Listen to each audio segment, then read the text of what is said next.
আওয়ামী লীগের ভাইদেরকে উদ্দেশ্য করে বলতে চাই, স্বাধীন সার্বভৌম বাংলাদেশের নাগরিক আপনারা একটু কোনো প্রকার অন্যায় করবেন না।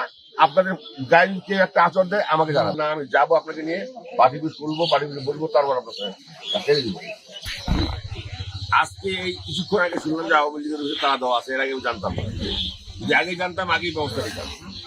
যাই হোক, সুদীর্ঘ 17-18 বছর পর আমাদের একটা বিজয় এসেছে।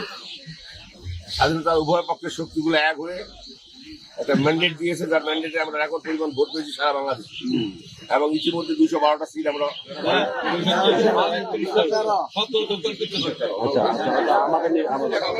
রেকর্ড সংখ্যক সংসদ সদস্য হিসেবে আমরা পার্লামেন্টে যাচ্ছি।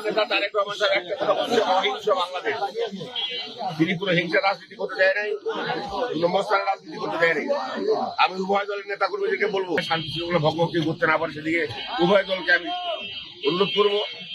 এলাকার শান্তি, এলাকার উন্নয়ন। আজকে দুঃখ লাগে, আমার ইউনিয়নে একটি সেন্টারে আমরা ফার্স্ট হয়ে যাই, আমি মুখটা দেখাই পাই না। ওখানে উপজেলার সভাপতি আবার এলাকায় আমি হেরে যাই, এর মতো দুঃখ আর নাই। এই রেকর্ড থেকে যাবে। তারপরেও আমাদের এমপি মহোদয় তিনি বারবার আমাকে আসতে ছিল না, এত লোকের সঙ্গে দেখা করবো, বারবার বলছেন। আওয়ামী লীগের ভাইদেরকে উদ্দেশ্য করে বলতে চাই, স্বাধীন সার্বভৌম বাংলাদেশের নাগরিক আপনারা একটু কোনো প্রকার অন্যায় করবেন না। আপনাদের গায়ে কেউ একটা আচরণ দেয় আমাকে জানাবেন। আমার দলের হোক, আপনার দলের হোক, অন্যায়কারীকে প্রশ্রয় আমি আমল দিব না। শান্তিপূর্ণভাবে সবাই বসবাস করি। আর আপনাদের যে সমস্ত মামলাগুলো হয়েছে, পলিটিক্যাল মামলা হোক আর যে মামলা হোক, সেই মামলা একটা প্রসেস লাগবে। এখন কাল পরশু আমাদের নেতা যাবেন পার্লামেন্টের সদস্য হিসেবে, খবর নিবেন, ইনশাআল্লাহ তিনি মন্ত্রী হবেন।